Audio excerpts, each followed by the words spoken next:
This is Iron Lung, a small indie horror game that's been doing the rounds in my suggested tab on YouTube recently. After watching a few videos on it, I decided to download it and try it for myself as both a horror and indie game enthusiast. I don't play a lot of games these days, but I had a lot to say about this one, so much I decided to actually make a video on it. Iron Lung, for its small scope, its seemingly simplistic design and obvious small budget, is a triumph in postmodern horror gaming. This is genuinely one of the best horror titles I've ever played, and you can beat it in an hour. I do love a good long drawn out horror experience from time to time, but just how much intensity, atmosphere and dread this game was able to instill in the minute time it actually took to beat it, to me, is a testament of true talent and craft in game design. Iron Lung takes place in an alternate and surprisingly not too distant future. Humanity has left Earth and has been living among the stars on other planets and space stations for the past few hundred years, until recently. A cataclysmic event only referred to as the Quiet Rapture took place in the universe. Nobody left alive knows how or why it happened, but every planet and every star is gone, vanished in a moment so fleeting that those left alive on numerous space stations and moons can't even recall seeing it happen. You, the player, are one of the few humans left, looking for answers in a cold, dead and silent universe. There are no clues. The only small hope that remains to find answers are recently discovered and mysterious oceans of blood found on remote dead moons. The blood, not named for its colour, is named as such because it is actually matched and confirmed to be of human origin. No one knows why it's there or what it contains, so you have been chosen to find out. Welded shut within an old, rusted and frankly inadequate for this task submarine, you've been forced to pay the price of your unnamed crimes and investigate the blood ocean. Surely it has to contain some answers, and whether you'll make it back alive or not, you are going to find them.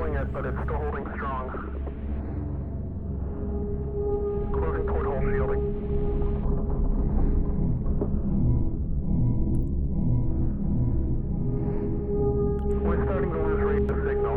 You'll be at cruise depth soon, so refocusing and be careful. You're on your own. And that's where the game begins. You're given a short brief instructing you that within the trench that lies below the blood ocean are key points of interest. Your task is to navigate through the blackness and document what these key points contain. You can't see with your own eyes through the front window of the sub, you can only take pictures of what's outside with a really old camera attached to the front of the submarine, which also acts as your main tool for finding where you're actually going. You do have a map, but there's no cursor to find where you are, just a computer giving your coordinates. You have to read the map accurately to know which way to go. I love this, as it gave the game its difficulty it needed to elevate its mainly cinematic experience. Often you'll find yourself just scraping between two narrow walls to get to the next location. It becomes super tense, especially when you're rapidly flicking between the sub-controls and your map in the tiniest corner of the ocean, trying to take a photo of whatever the hell is in front of you, and then proceeding to get out of there with your ship still intact. No one wants to drown at the bottom of an ocean of blood. You feel so trapped and helpless through the entire game just to how little engagement you actually have or are able to have with the game's world. All you can do is turn the sub in the right direction, go forward and back, and take photos. You can barely even make out what's in front of you with the camera because the image is such low quality and grainy. It's fantastic and adds so many layers of unease and tension to the whole experience. There's so much mystery to the ocean you're exploring that with every few feet you move, you're just desperate to take a new photo to find out what could be out there in the dark, waiting to root you out of your rusted iron sanctuary. There is no feeling of safety in Iron Lung, just dread, curiosity and despair.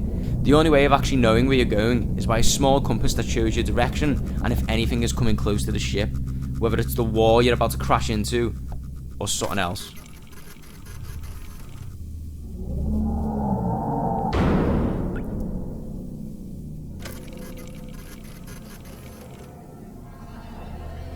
When you finally get to a point of interest and take the picture, you're only left with more questions and less answers. What is that thing? Why is it there? Are those bones? Is that a building?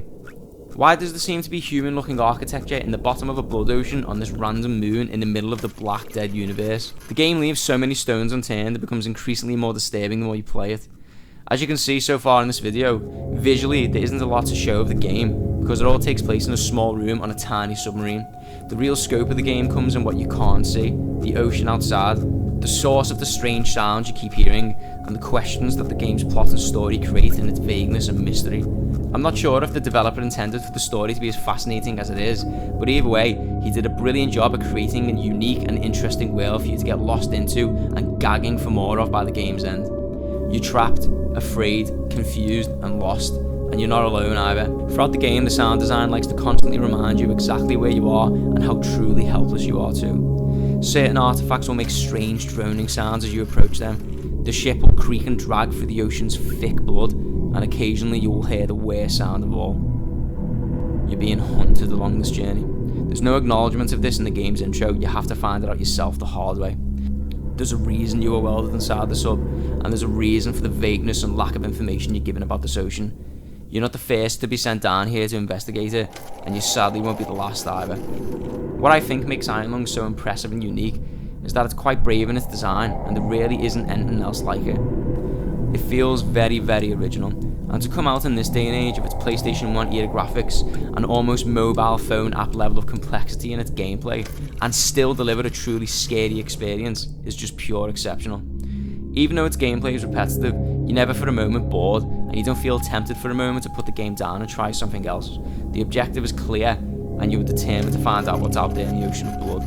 The allure of mystery and exploring the abyss is too tempting, even if it means your inevitable doom. The game pulls no punches and doesn't care if you get stuck or struggle to navigate its controls.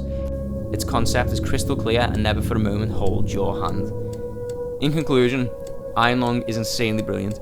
I have a habit of being hyperbolic when I talk about things I'm excited about, but so be it. This short, retro-esque horror game has risen the bar for me as a fan of horror experiences. It is short and leaves you wanting more, but I'm not sure if it being any longer would actually add to it rather than take away. While playing it, I did find myself thinking like, I have to slowly find my way out of this tiny cave I just barely managed to get into. But it's where the intensity and experience of the game lies. It's practically the whole thing. You move from one space to the other, but everything the game delivers along that journey makes it terrifying and incredibly immersive. You have to play it for yourself. Iron Lung is short, sweet, cheap, and most importantly, it's scary.